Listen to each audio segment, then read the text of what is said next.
And good evening, everybody. Oh, let's take that off. It is March 17th, 2021. Happy St. Patrick's Day. And we are just getting started here on Live Long and Podcast to talk about the original series episode from season 2, episode 9 or episode 5, depending on what order you go by, The Apple. And we're going to talk about that here on Ted Trek Wednesdays. Let's bring in my dad. Ted, Dad, how are you doing tonight? I'm doing great, thank you. Excellent. Happy St. Patrick's Day, folks. Happy St. Patrick's Day. Happy St. Patrick's Day. And Yeah, bringing in and there's my mom. Hello. And let's bring in Jody Simpson. Hello. How are you doing, St. Jody? Patrick. Now you boys all play nice together tonight. Hey, you tell your husband. Oh, I told him. Don't worry. I told him. It wasn't me that did anything wrong there. Don't worry. The clip's been circulating around the... Yes. Last week we were watching Assignment Earth. It was a polarizing episode. The panel was divided like it's never been before. But perhaps we can get a little bit more on the same page this week with The Apple. We'll see. This is an episode, as mentioned, from the second season that has Kirk and the crew that go into another a planet that is sort of not too advanced. It seems like it's a nice paradise planet, but it's not quite what it seems. And the crew, the landing party, and the Enterprise are in trouble for most of this episode from Vol.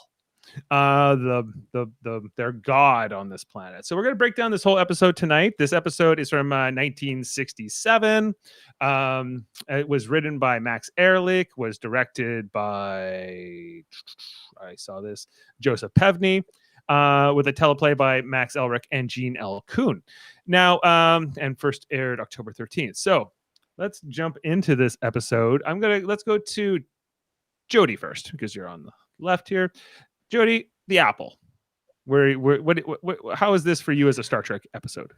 As a Star Trek episode, I think it's your standard Star Trek episode. It's the typical landing on a planet, figuring out that they're not as civilized or something's controlling them, and then Kirk has to stop it because, Prime Directive be damned. But past that, it's I would say, at least from the viewpoint of being a science fiction adventure, it is. So it definitely falls into that criteria much better than last week's episode, in my opinion.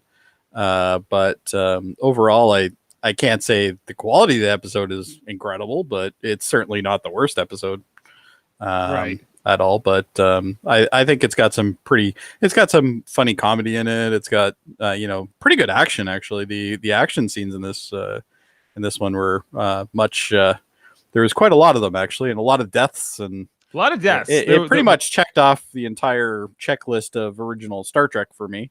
Where you have kind of like the hokey moments and the action and stuff like that. So I think overall, I think it's. I think if you're going to use as a template for an episode, this isn't too bad. There's better stories that were told, but this is certainly not a bad one. Yeah, I tend to agree. Like, it's got sort of the basics there. It's sort of a standard Star Trek episode.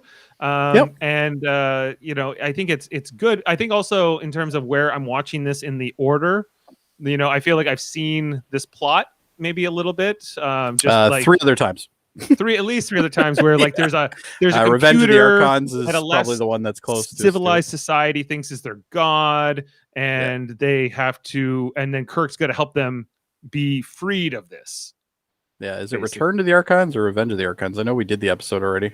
Well, there was the Return of the Archons. There was also For the World is Hollow and I Have Touched the Sky, which was you weren't on that week, but that also reminded me of this episode too. Yeah. But that's what I'm saying is it's kind of like a template episode, I guess, is a good way to look at it. Dad, what do you think about The Apple? This is the Garden of Eden, I guess, and all the religious imagery that comes through here. Maybe is what makes this a little different from those other examples a bit. But where do you stand with The Apple? Well, it's a typical Star Trek. Going down on the planet. They took an extremely large crew down on this planet for some reason, and that they had to beam down 2 groups But Yeah, Four- but that's four- interesting. Yeah, because it It's the starts off. supply on the red shirts. They four red beam down shirts. Look, 6 that could be a people, red shirt. which makes sense because there's only like the 6 pads on the transporter, and then a few seconds later, Yeah, another McCoy comes 3 down with people. 2 more. Yeah, McCoy comes down with Yeah. two of the other red shirts. So there's 9 of them to start off, and only 6 of them will beam Five. up alive. I think only 5. I think all but one of the red shirts died. I think they So all yeah, died. I think Ted's right. I think 5 was the end number. Yeah, I just You know why? Because so he lost 3 at the beginning. One guy got by the plant. One guy got. yeah. the This was the lightning. guy who got killed by the plant. This was the first guy to die. He was Hendorf. Yes. Hendorf one guy died got first, killed by the lightning. and then it was this guy. His name was Mallory, Ensign Mallory. He got the exploding rock. He got the exploding rock. He was the first to find the village, and then he was Yeah. running back. But this was Right. That's what happens when you step onto a big And exploding. then there was a rock. lightning one. Oh, I'm missing the lightning? That's who I'm missing. Is whoever Yeah, got because the one guy got nailed by lightning. One guy got beat over the head. yes, Which I and then have to admit wasn't a bad effect for a 60s thing. right. It wasn't too bad. It was actually pretty decent. I was There was the surprised. guy who got just vaporized by the lightning. There's not even a body left Yeah. for him. Yeah. And Yeah, well, there's like a little tiny like singe area. there was Wasn't a good also this episode. guy. His name was Makora. He was the guy. No, The that was last one of the guy. aliens' names.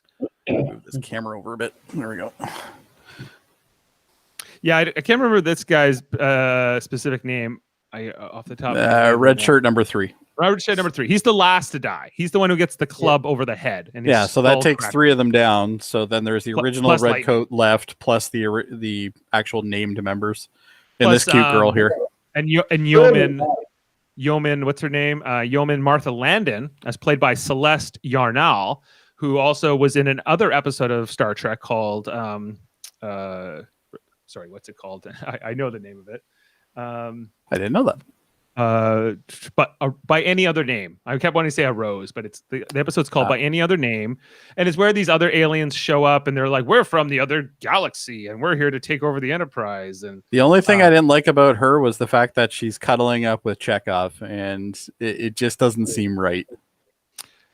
I think Chekhov's way out of his league. maybe Yes, with- yes, with- that's with, kind of where I was going without saying it, I guess.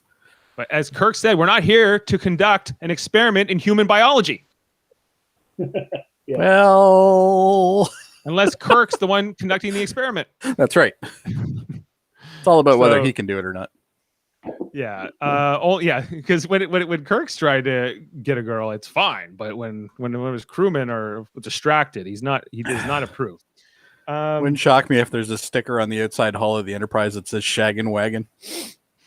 Could be. Wouldn't shock me. It's a very promiscuous culture. It's there's inter-office dating here. And Chekhov this is early in Chekhov's run here. He's still wearing the wig, that epic wig that he had for the first few the monkey's wig. Yeah, monkey's wig. And he keeps saying, and the other thing Chekhov does a lot, especially in the second season, is claim that everything's from Russia, including the Garden of Eden. It was just he's outside like of it was Moscow. like down the street from his house or something. Or some sort Like, of just joke outside about of Moscow. The Garden of it. Yeah, it was Eden, just out of lovely Moscow. place. And Kirk's like, right, the Garden of Eden from the Yeah, Bible. where they grew all the fruit. Yeah, clearly Moscow would be where it would be. To be fair, like Russia's closer to I guess the Middle East, which is where I guess it's meant to be, right? The Garden of Eden, or I don't really know if we know if there's a location. I for the don't know Garden if it of really matters. Eden. I don't know if it matters, but it is not the Garden of Eden because there are poison flowers that will spit darts at you at this planet. I didn't read that in Genesis. Which that was cool. That was It was a so neat that's- effect. It was kind of neat to see him with all the barbs in his chest just before he falls down. And the only thing I can think of is when he fell down is that poor actor, because he literally fell down onto the prop. Yeah, He just fell all down over- onto those props that are in his chest. So hopefully they were just sponge darts or something like that. Right. And poor Hendorf, as we mentioned, was the first to go here.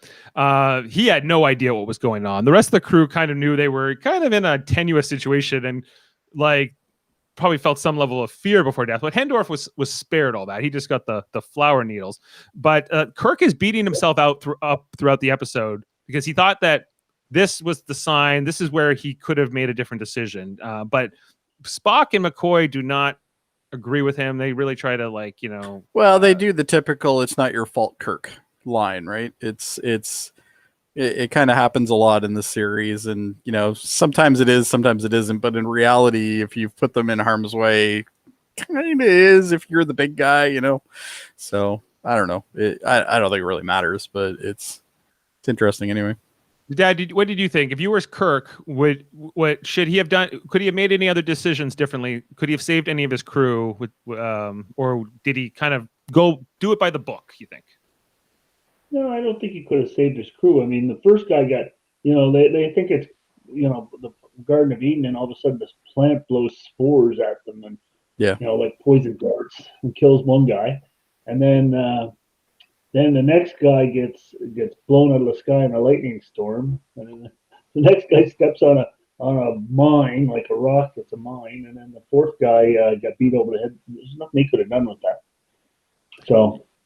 Other than not being there, I guess splitting up a little bit. Maybe he split up his crew to do things at some points. But anything different I tend to agree that he kind of did whatever he could here. Although I think maybe just it seems a bit unusual, Jody, that Kirk is as conflicted. He doesn't second guess himself. Maybe is this much. Compared to some other episodes, but it's not the worst thing either. Maybe it's nice to just see him show some remorse for his fallen comrades. Well, and I think that's what they were intending on doing here, and I don't think they definitely missed it or anything. I think it was fine. It looks like he's kind of grieving about it, right, for a little bit. What did you think of this final, this line, Dad, that Kirk has right before the credits, where he goes, "Oh God, I know what you're talking about." What did somebody say? That paradise must have looked like this? What is that? I don't get it. Like, is that? Did you understand that reference? Like what he was? No. I didn't even quite get that. I thought you were talking about the line before that, where they were like, what are children? Like the devil? That's the one that I thought you were talking about, but no, it was right after Hendorf died, right? And then we get credits. He goes, so he's saying he's kind of just saying this isn't paradise. My guy's dead. But it almost felt like he was quoting something that I just didn't know. Well, they were kind of referring to it as being paradise, right? Like even McCoy had mentioned the word paradise a couple times previous to that. So maybe he was just kind of replying to McCoy, maybe. Like you're talking before the beginning credits, right? Yeah. It's right after the first. Yeah, I thought you were talking about the end credits. So, no, yeah. There's kind of a whole other line there with Spock looking like the devil or whatever.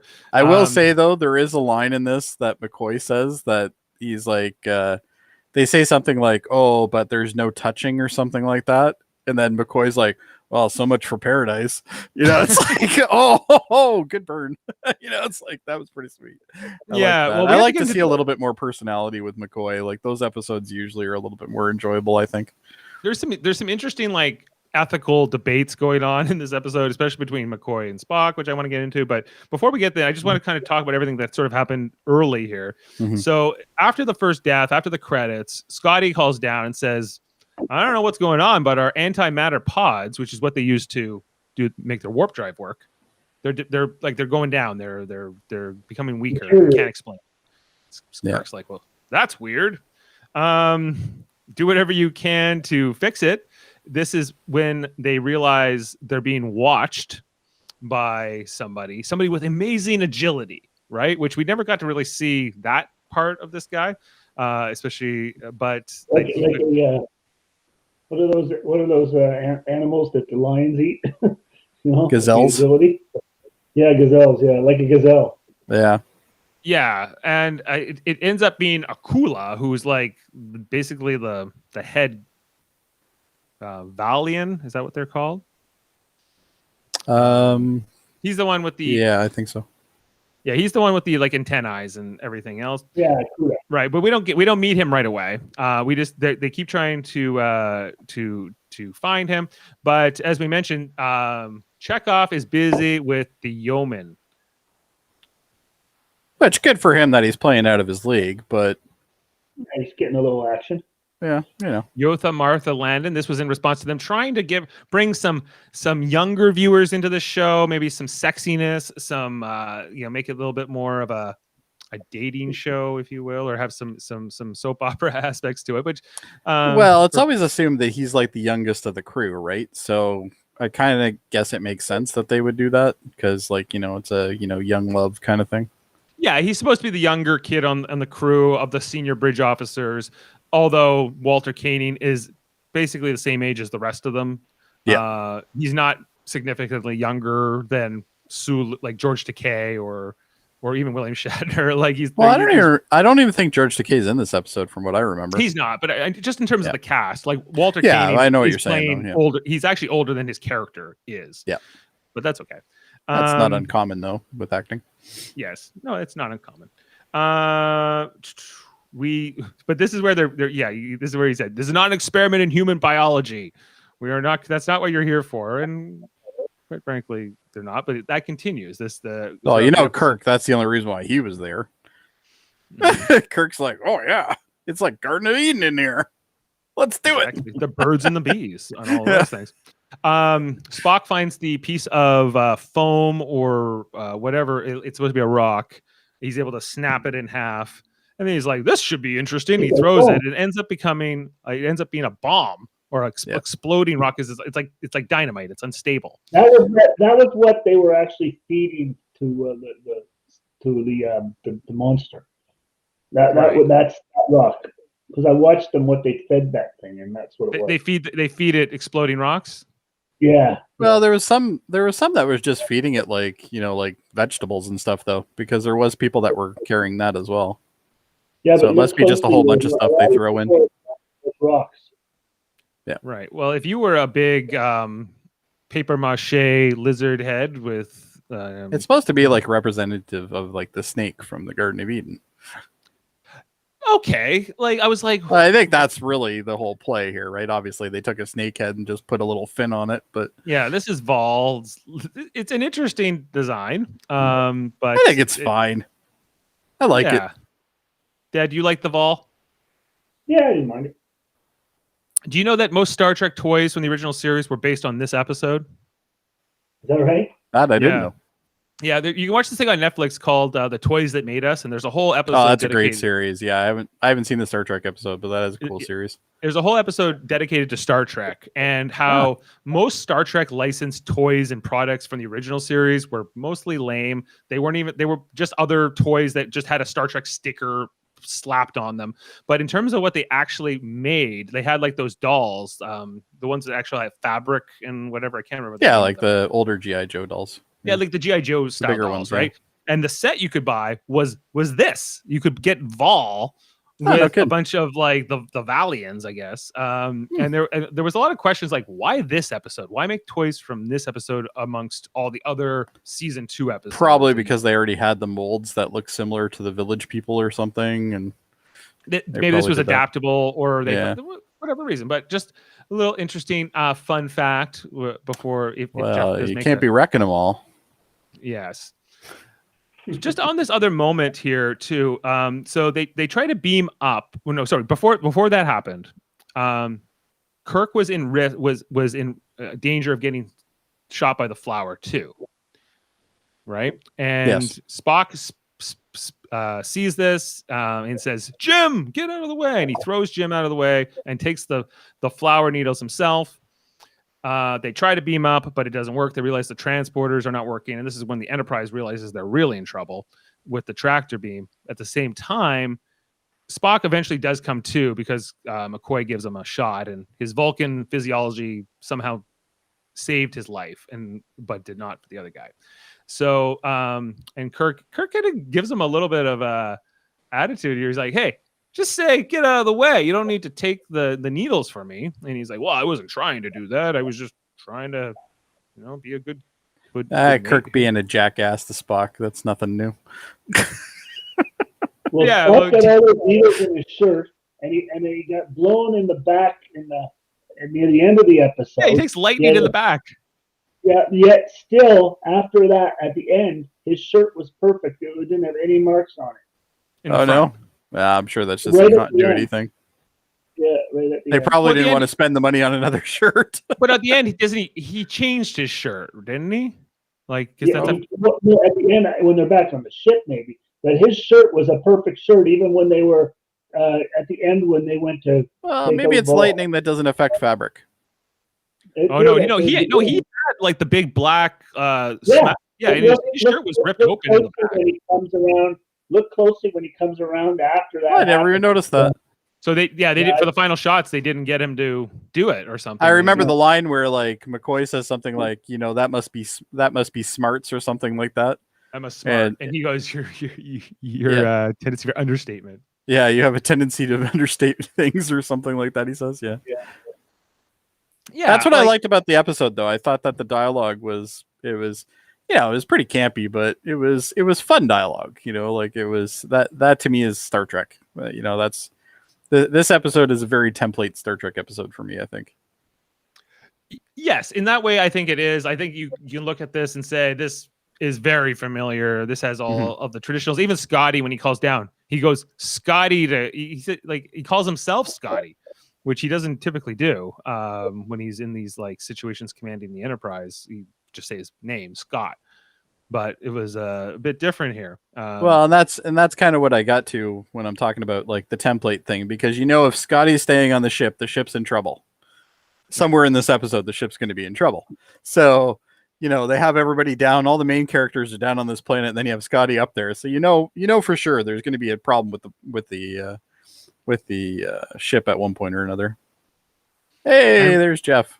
And welcoming in Jeff Mater. Here we're talking about the apple from season 2 of Star Trek: The Original Series on this St. Patrick's Day. It makes me homesick, just like Russia. Yes, the God in the video was just out of Moscow, outside Moscow. Yeah, the Garden of Eden just outside Moscow. It was something. I was very sad to leave, yes. The last place I think the Garden of Eden would be. Yes. So where was I? So then shortly after Spock took the needles for Kirk and he seems to recover, the red shirt, whose name I don't know, he was killed by the lightning strike. There's nothing left of him at the end. No. Unlike Spock, who just got second-degree burns. So Spock can not only take the flower needles better, but he can also take lightning better than these more extra background characters. And then we find Mallory, as we mentioned. He was the other next guy to die, Ensign Mallory, who finds the village.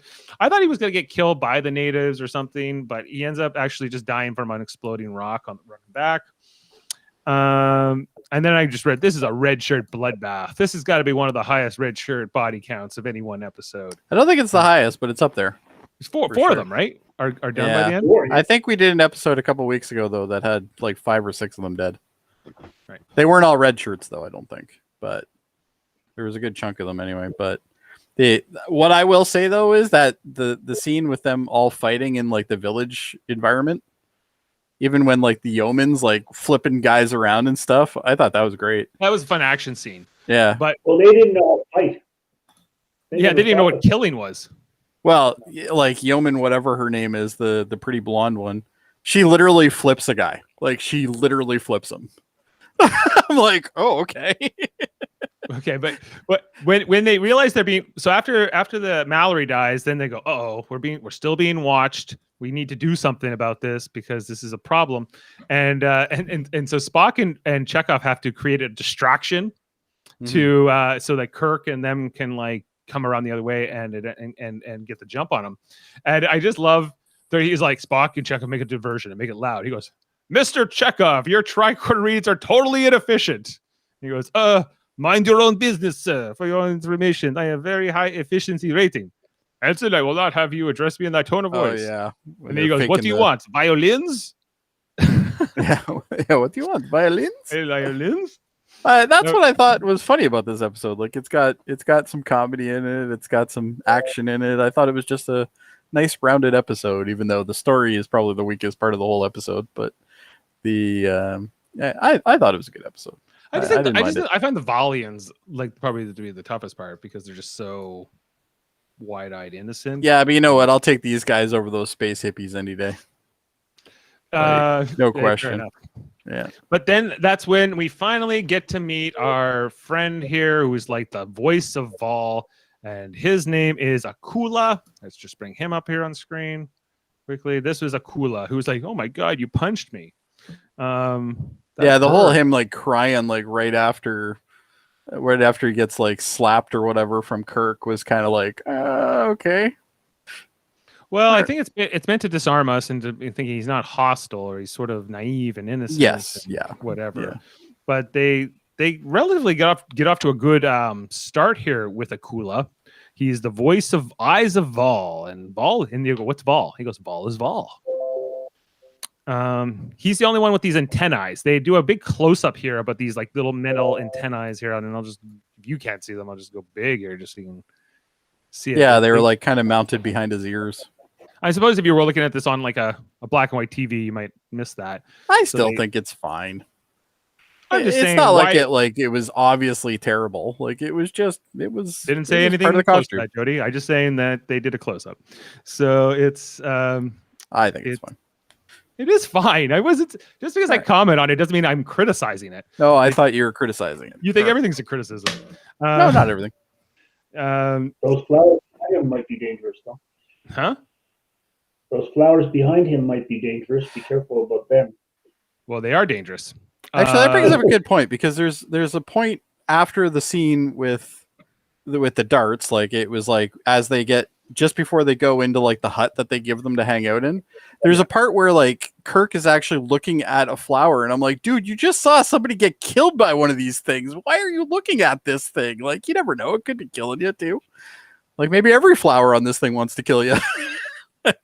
Maybe, yeah. Like they should be extremely cautious. Yeah. Every time there's another death, the stakes are even higher, right? You know? Yeah. But we also see that a lot of people do die on these ships, on these missions, and it seems to be kind of the cost of doing business if you're Starfleet. Is that what? Or is it, Well, maybe that's why they have so many star bases, just so that way they can replenish red shirts. they have a good marketing campaign. Red shirts than any other color. Or maybe they got like this whole clone thing going on with red shirts. Maybe. Then he takes them back. They meet Vol. We find out about that in 16 hours the ship is pooched. Like it's going to have. Yeah, it's going to eventually get pulled into the atmosphere, right? Yeah, it's going to burn up. Kirk he's like, this is the worst thing ever. Worst case scenario, worst day ever. I'm like, ship's burning up there. He's threatening to fire Scotty on a regular basis. He did fire him. Okay, so I'm glad you brought this up because this is kind of a controversial thing because some people I've read a whole bunch of things about this. Some people are like, I can't believe Kirk would threaten to fire him. And I'm like, to me, it looked like it was just kind of like a joke with him. It was like, if you don't get it done, I'm going to fire you. I don't think it really was supposed to be serious, but no, I guess it depends on how you interpret it. I don't think it's either Scotty figures it out or he dies. So whether he's fired is sort of I don't think that. Yeah, it's a mute point, really. I think he's got enough motivation, but Kirk's also just trying to say to him, like, you know more about that ship than the people who designed it, right?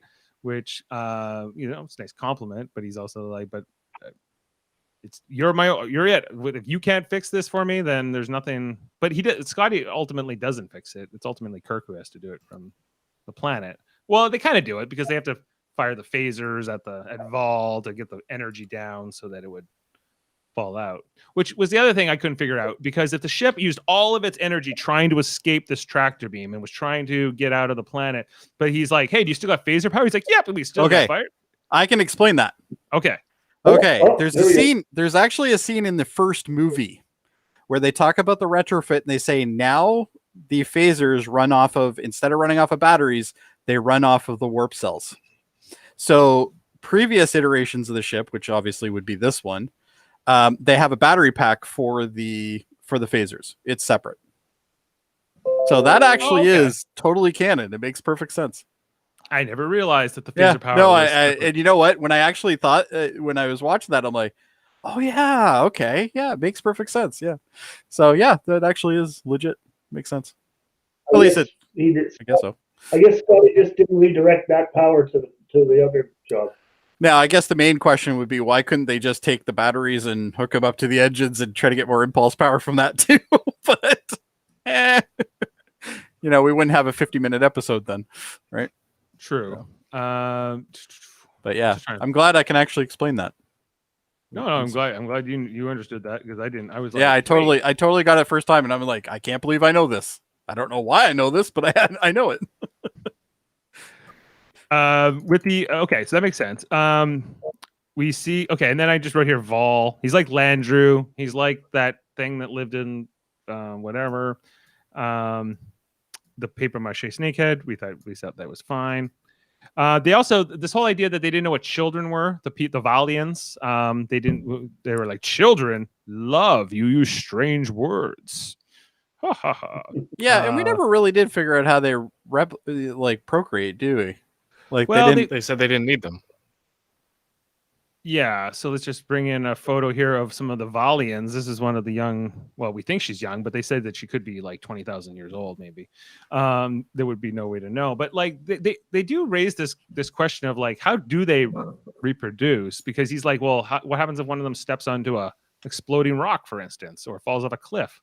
How do they replace them? And it seems like the answer is that they do have sex and reproduce when sort of Vol sanctions it, maybe. I don't think they do that. I think they just get created by him somehow. Maybe like that's, or they just haven't had any new ones since. Maybe, yeah. Maybe there was. If they're that old, right? Yeah. Is that the guy that she was kind of making out with? Yeah, that's him. One of those guys was David Soul. That is David Soul. That is David Soul. Who's David Soul? David Soul was a 70s star who did a show called Starsky and Hutch. He was a big star. He was Hutch. Oh my God, that's why I recognized him. Okay. Yeah, because I saw his face and I'm like, I've seen him before in something, but I don't know what it was. Yeah. Ah, okay. Yeah, now that you said that, Ted, makes perfect sense. Yeah. Okay. No, I didn't. Cool. I didn't realize he was somebody notable. Also, I don't know if anyone else noticed, but if you know this guy, his name's Hadley. He's from the Bridge Crew. Yes. Right. But he was also one of our Valians tonight. There he is. And this whole Valian makeup. What do you make of it? Any thoughts? It's kind of hippie. Wouldn't get. I don't think they get away with it today. Like just the bronzing. Oh, you mean that part? I thought you meant like the face decorations. They kind of look like Donald Trump. Like with the they got a little bit of a Cheeto of the United States. Maybe this is what Donald Trump watched when he was a boy, and he was like, "That's the look." Perhaps he was like, I want to be. It's almost Oompa Loompish. I don't know quite what to make of it, but it's yeah. See, to me, it doesn't look too bad, but clearly. Some of them are better than others.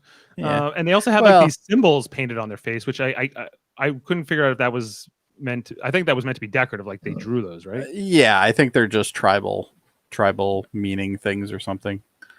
But the one thing I want to know, which we never did get an answer to, is what does the word Spock mean in their native language? Because they all laugh when they say his name, right? What was that? So that his name was funny to them, or the word was funny to them? Well, they said Spock, and like they just instantly like lit up. Like for all we know, that is that means it could mean dog shit or something. Like we don't. It meant something. It was making them laugh, and the rest of the crew just gives over. But they started like wrapping the flowers around their arms and like kind of giving them this sort of warm welcome. This is before they'll be trying to bash kind their of like heads getting off sticks. of a cruise at Hawaii. They give you a lei and. Where they wrap the flowers on all their arms, and then when they showed them into that house, Captain Kirk's flowers were not there. He had them in his hand. They were on his hand, weren't they? They were in his hand. Yeah. I did notice that though. Yeah. And he literally took them off right after they put them on. Yeah, they weren't on his wrist. Yeah. This is one of my other favorite things about this episode is even though this episode is called The Apple, we have this whole scene where William Shatner as Kirk is just eating an apple, kind of having this conversation, which made me think of 2009 Star Trek with Chris Pine playing that version of Kirk eating the apple during the Kobayashi Maru scenario. Dad, have you watched that yet? No. Well, Yeah. I'd recommend it. And I think you would probably enjoy it, Ted. Yeah. It really does kind of go back to the original series decently.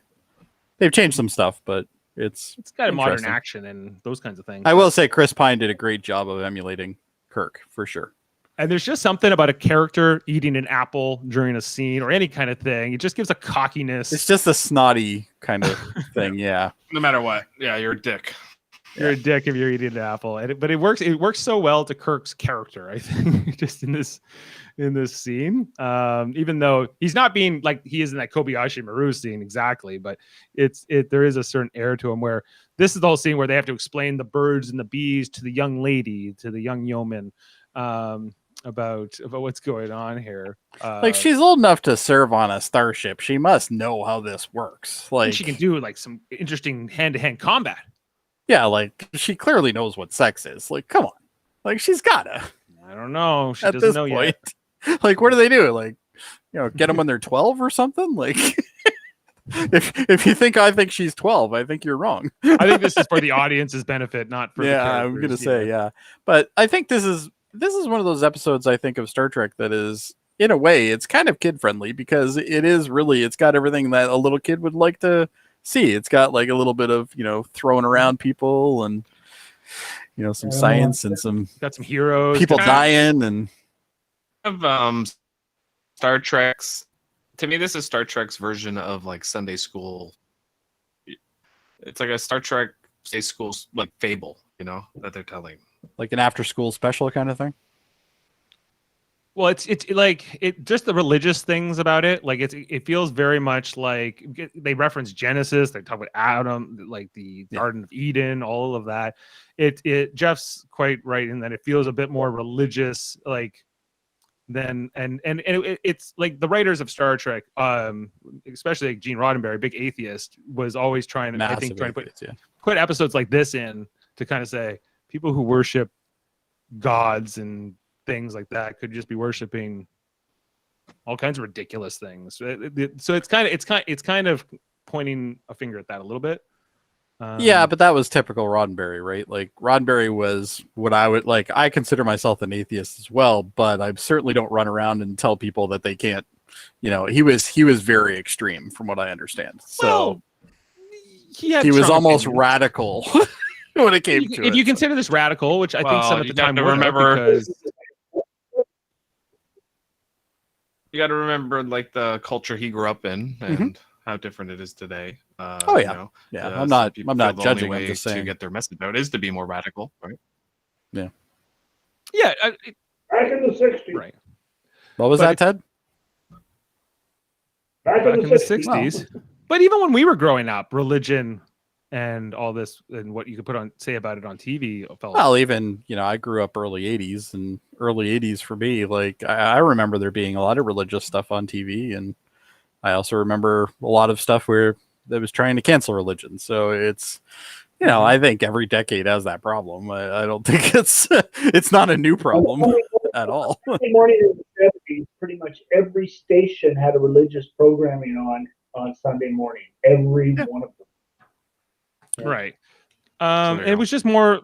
It's also. I don't want to get into a huge thing about religion, but it was about just like the Americans are more religious in this. I think that a story like this may have been controversial, maybe not. We'll find out in fun facts, but we'll get into that.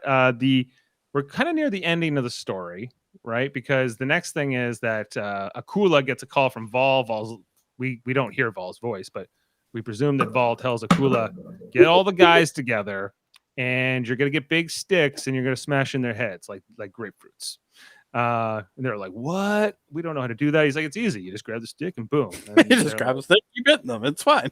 It'll work. You can do it. like they're Gallagher, just smashing fruit with a mallet.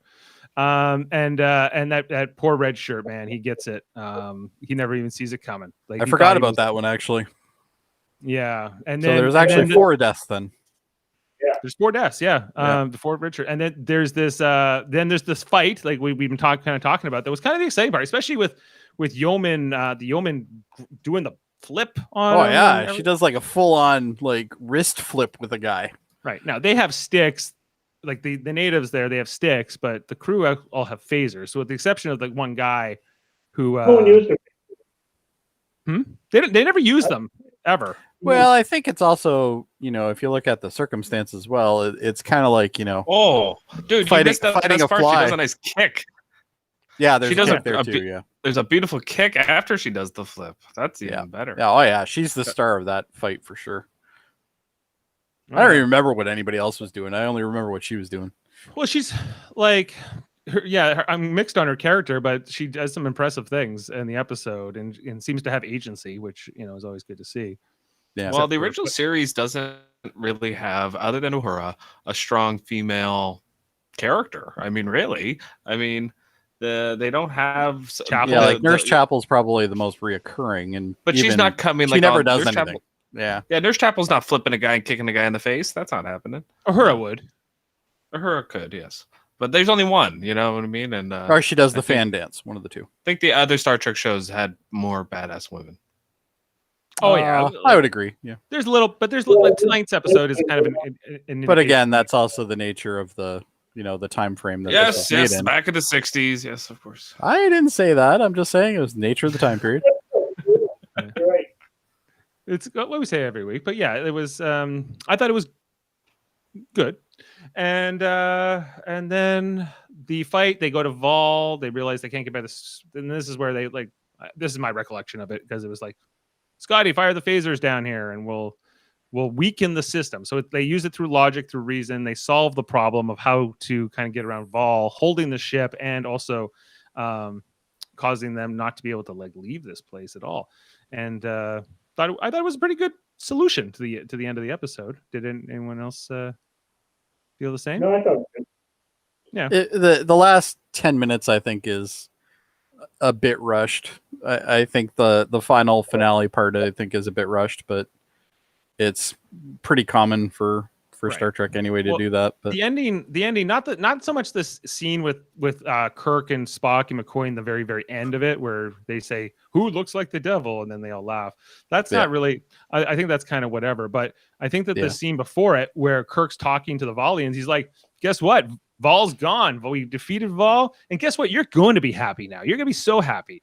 You're gonna know what freedom is. You're gonna figure out how to make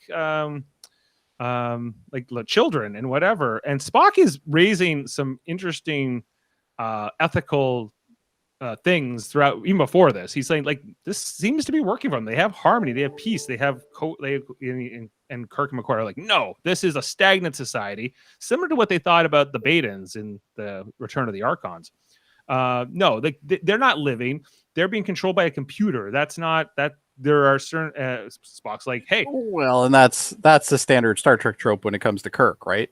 Is if there's anything going on that's artificial, it's automatically they're living like a slave life kind of thing, and it's like right. And Kirk was willing to take the risk with Starfleet Command that he could get a reprimand here, that he could be, even court-martialed for breaking the Prime Directive here. But he says, I don't think they will. I think he thinks Starfleet Command will be on his side. Ultimately, nothing happened to him after this episode, so I guess it was fine. But it did. When I had like a reaction to this, like this whole scene. It felt like Americans going into other countries saying, guess what? Yeah. We're going to give you democracy, and we're going to give you freedom, and you're going to love it, and it's going to be awesome. And my observation throughout history is that approach doesn't always work. Well, you got to think of it. Korean War happened before this, and then you had the Vietnam War. Actually, I guess the Vietnam War was technically going at this point as well. So it definitely could have been a social construct of the time for sure. Vietnam started before the show even hit the air. Yeah, because it was 67? No, 65. 64, 65, I think, is when it really got going. Yeah, that's when the Tet Offensive and all that, yeah. Well, Jeff, let me ask you this. Got going. Could the Federation and Kirk be guilty of manifest destiny? Yeah, there's a lot of that in the original series where like they go around and they they ignore the Prime Directive and they act like their way's better. Yeah. For sure. Not just the Federation way, the human way. Yeah, the human. Yeah, they make it more specifically about humans. Yeah, a lot of the time, and it's funny because Spock's always seems to be in those scenes. Well, there's Are a they scene allowed in to this do- show. Oh, sorry, Ted. Go ahead. I'm just saying, are they allowed to disobey the Prime Directive if it means their ship will be destroyed? Yes, if it's Yes. It depends on the Yeah, circumstances. they have the ability to preserve their self. Yeah, so I guess because they were being threatened, right? Technically, they're preserving themselves, is the way I look at it. Right. Yeah. So, but it just that there's a lot more of that in the original series where they kind of ignore the fact that they have to break the Prime Directive, whereas like in the Next Generation, I don't find they have as many of those stories about meeting unencountered. It's more cut and dry. It's more in Picard Voyager. You violates get it that. too. Picard, Yeah. they all do it. They've all broken the Yeah. rule if they thought they had to. Right. But that's also the difference between this series versus all the other Star Trek series, because all the other Star Trek series were more socially manifested to the point where they would, it would be brought up and it would be discussed more and stuff like that. Whereas Kirk's just kind of like, let's do it, right? It's an action show, like it's an action sci-fi show. This one, right? So it's a little bit different, I think. So I think they can play with that differently in this one than they could in the other series. Well, let me ask you this: like, who do you actually agree with in this? Is Spock right that maybe this is their planet? Who are we? Personally, I think Spock is right.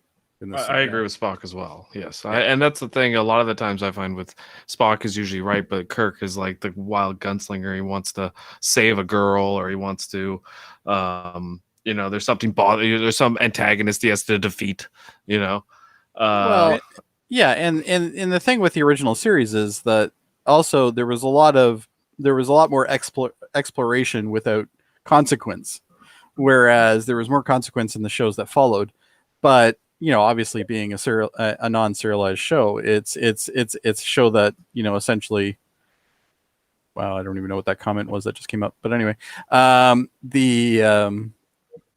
with this, it's more of a it's a cut and dry kind of thing. But like we start off this episode with them literally going onto a planet that they weren't invited to, and they know there's a civilization there because they already mentioned it.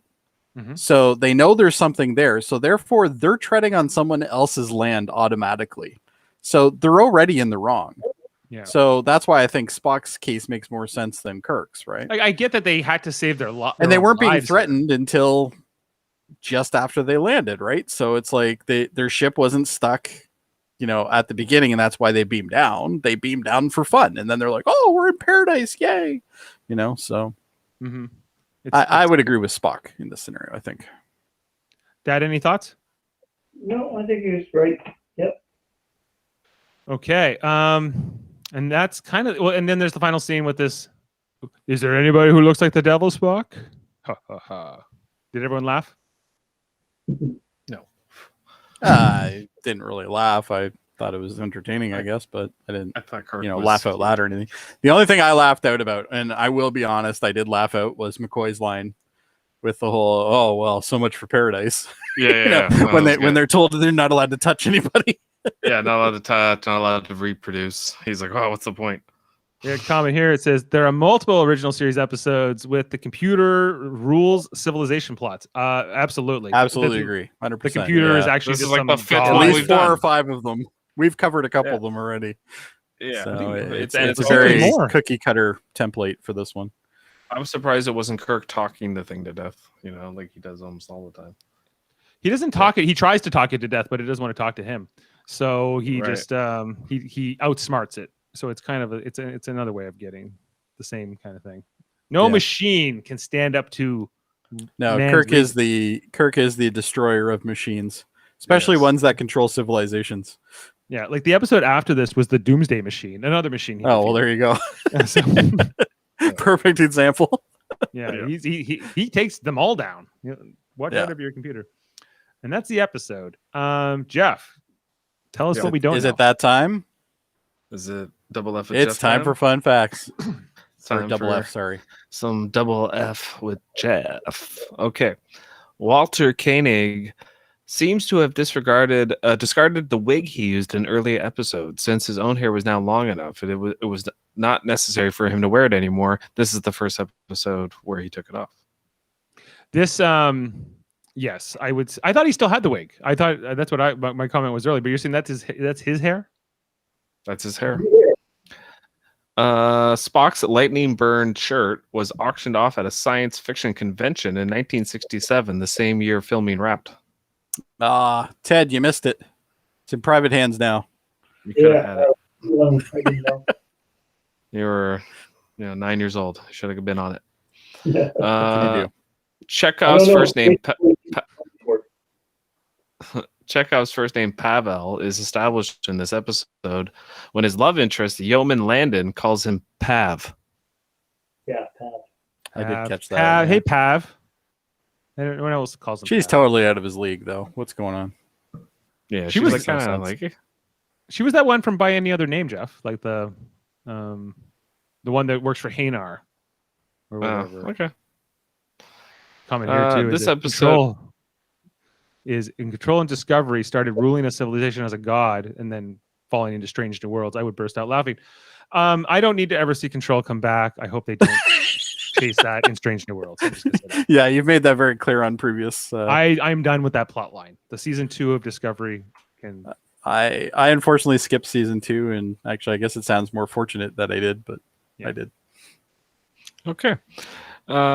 This episode contains information of a much speculated upon topic. Whether the Enterprise could separate the engineering section and warp nacelles from the primary vessel. Mentioned in Kirk and Scotty's conversation by communicator halfway into the show, after Kirk beams down to the planet with an away team and Scotty takes a seat in the captain's chair on the bridge. Does that mean they could separate it? Yeah. So the theory is these nacelles could actually come off, right, and be separated from the ship. In theory. Why would you want to take the nace? Which would actually make sense because there is a couple ships that actually look like that. They look like the Enterprise without the nacelles. So I guess it would make sense that it could, yeah. Yeah. The funny Could that go- question I have is, I don't know what the answer is, but they never made any plans to at least send the shuttlecraft out with like 10 people each in them to at least save some of the people. That's a good point. They never. That is a very good point, yeah. They have two, Maybe they right? thought that if they went there, they'd be trapped there too, though. Well, Or they gotta be maybe the force that has the ship can also control the shuttles as they leave. So I don't know, but I think that I would say, well, let's get 20 people on the shuttles, or how many you can handle. well, standard This is the complements only what time. Well, this is the only time we see a landing party comprised of more than 6 members. Really? Yes. Yeah, there was 9. Well, they had a lot of red shirts to kill, guys. They had 2 transporter No, sections. people- Yeah. The deity called Vol is curiously similar to Baal, the Semitic deity. It's similar in what way? Just like phonetically? The name, I mean, it's Baal. Baal is Baal. What? Was that in another Star Trek episode? No, just saying that the name Val is curiously similar to Baal, which is, or Baal, I guess, Baal, the Semitic deity. Oh, I don't know. The apple was the forbidden fruit eaten by Adam and Eve in Genesis chapter 3, which caused them to be cast out of paradise. The fruit was never specifically popular culture regards it as an apple. The fruit was first called an apple in John Milton's epic poem Paradise Lost, which also inspired a famous line in Space Seed, the Star Trek episode. Wow. George Takei and Nichelle Nichols do not appear in this episode. Was he filming George the Green Takei is probably Berets? making a movie like Chief Well, he would have been filming Chief the Green Berets. O'Brien and Green Berets. Yeah, it was a long shoot. The villagers' greeting to the Enterprise's crew, wrists together with hands apart and fingers slightly curled inward, is similar to the Ferengi greeting. Yeah, The gesture thinking used that. It was like here the Ferengi places the greeting. left hand. Yeah, the gesture used here places the left hand below the right hand, unlike the Ferengi. So I guess it would be the opposite. Here's a theory. Maybe Vol was actually a Ferengi. It was all like, feed me so I can sell this on the black market.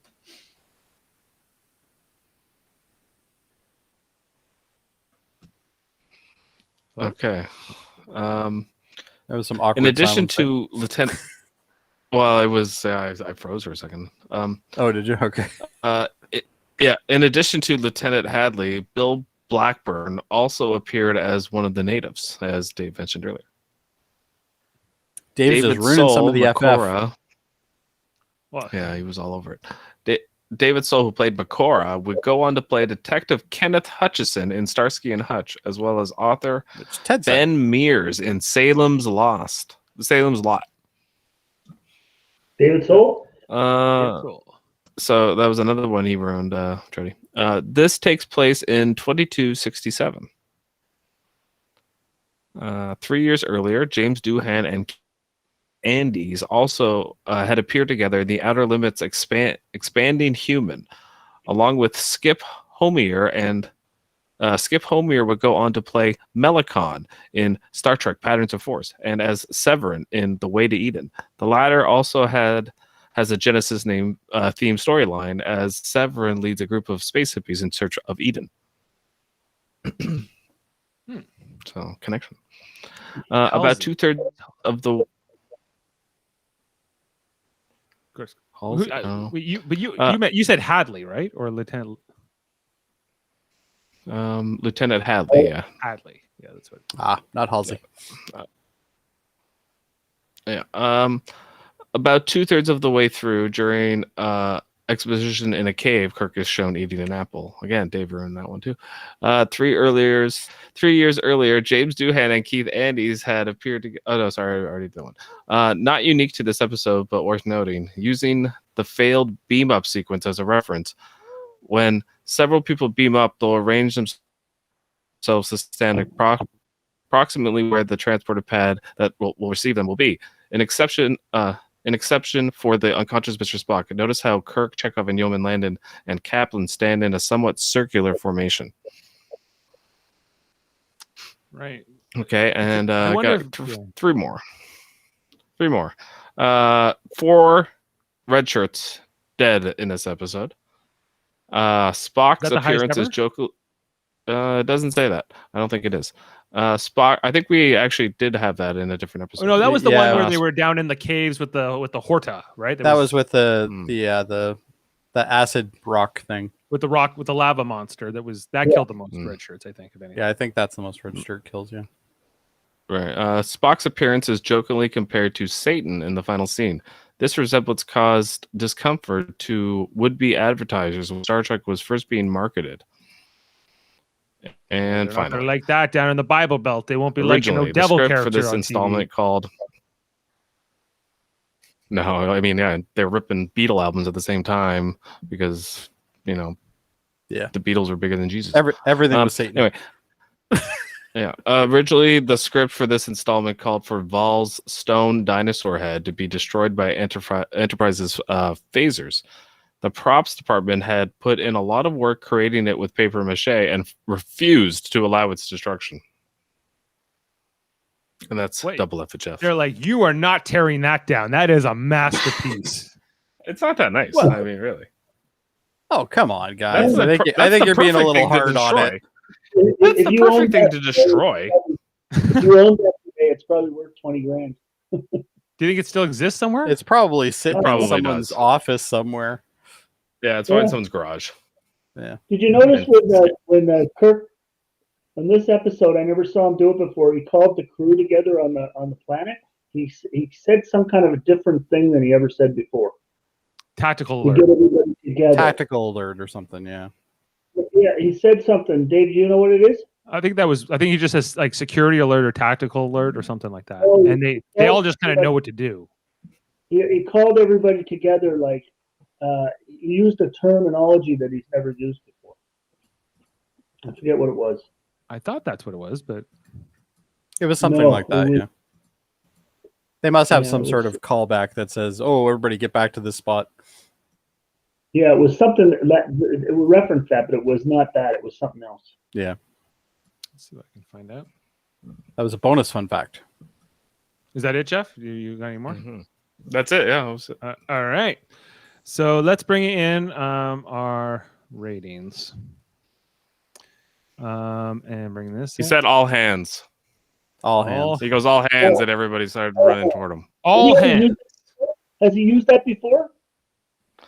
I mean, it's more of like a No Navy idea. thing, isn't it? Like all hands on deck Yeah. type thing, right? Yeah, it's a naval term. It is a Like naval all term. hands.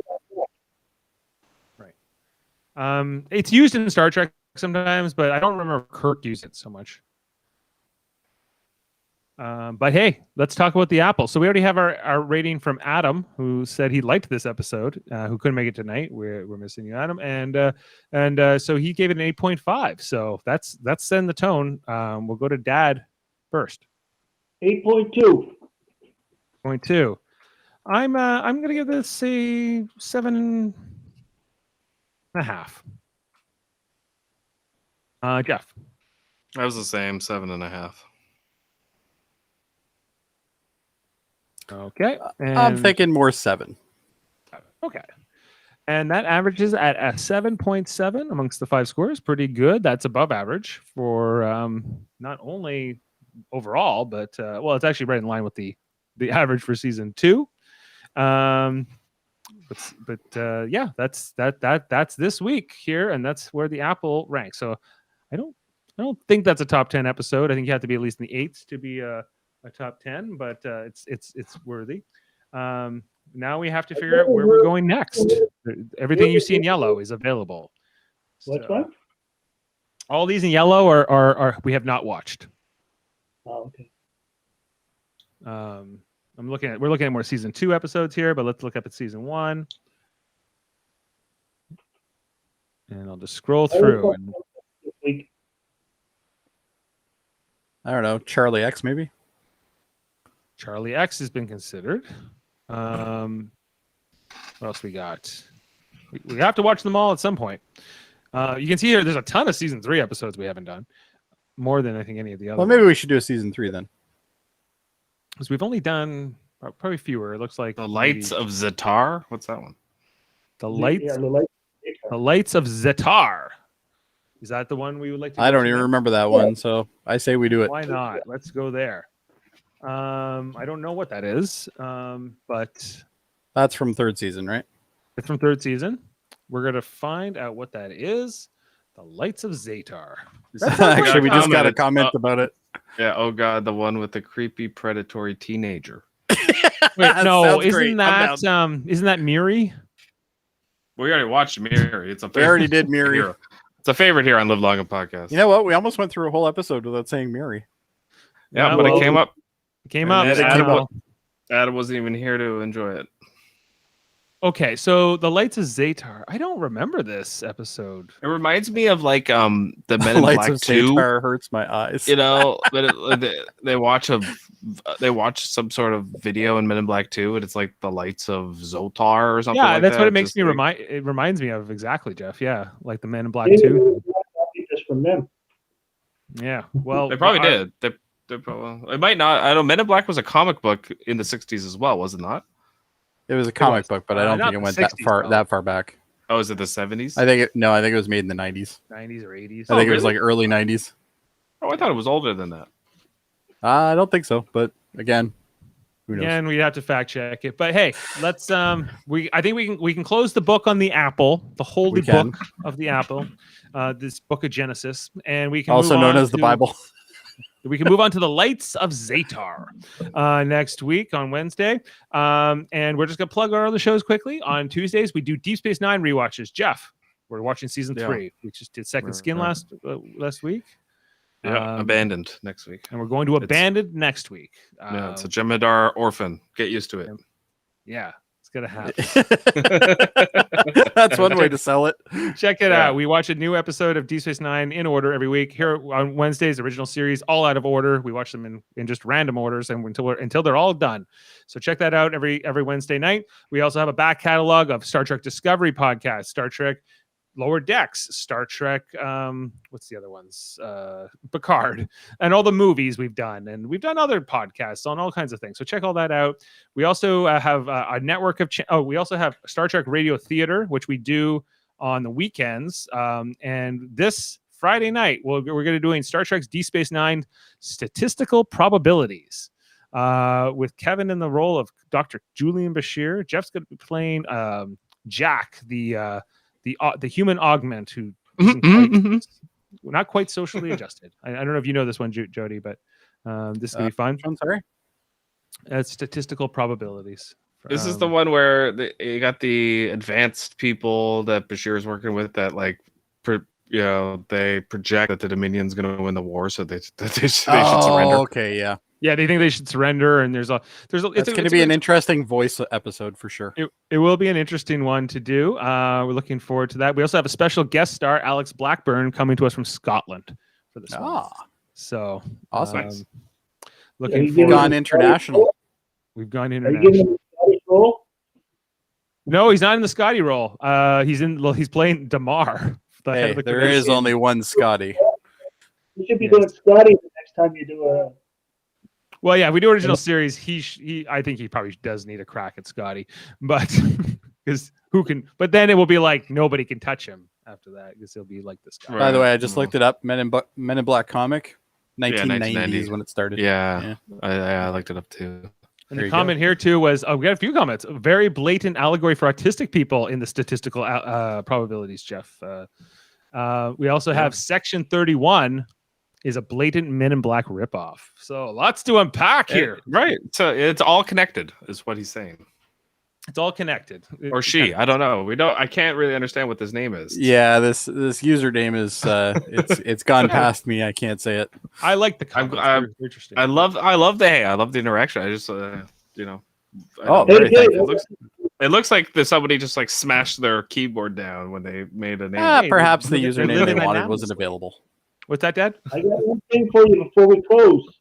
What you got? The 15 worst original series episodes in order. You want to hear them? Sure. From the Den of Geek. Oh no! Okay. I know. The absolute worst episode, The Way to Eat. What? Yeah, exactly. It still holds the lowest rank of any episode. Okay, number 2 worst episode of all time. Spock's Brain. Mm-hmm. That was a bad episode. That's a bad one. Number 3, And the Children Shall Lead. I like that one. Number 4, Plato's Stepchildren. Oh, very much so. Terrible. Very much so. Terrible. It's so good at bad. Or so bad. The Omega Glory. I'm with you. I hate the Omega Glory. It's not my favorite. It was okay. It's okay. The Alternative Factor. We haven't done the alternative. Don't remember that one. I don't think we haven't got there yet. Turnabout Intruder. That's the girl. I don't think we've done that one yet either. You know what you haven't said yet is Miri, and it's usually up there in this list. For number 8, For the World is Hollow and I Touched the Sky. That's number 8 worst. Number 9 worst, The Apple. But the Apple's not. I don't think this is as bad of an episode as some of them. I'm just going by what these guys are saying. That's just their opinion, yeah. Spectre of the Gun. That's the Wild West Saloon. No, I like Spectre of the Gun. I like this episode better than I like Assignment Earth. Like it's Who Wants Destroy. Is Assignment Earth on this list? Well, I'm getting there. Number 12, The Gamesters of Triskelion. I thought it was only at the top 10. Top 15. No, 15 because number 13, Assignment Earth. Assignment Earth. 13. It's on the list. Okay.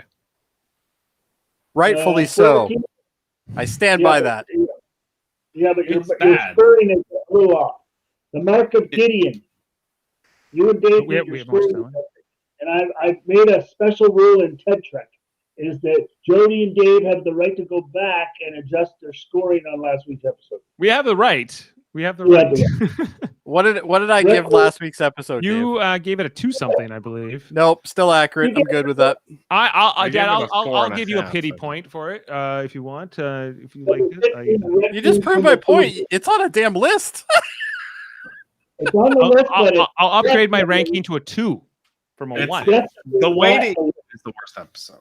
It really is, in my But opinion. this comment here is saying that the one with the negative universe Lazarus one hurts their eyes and they couldn't understand anything. I don't know which one that is. Well,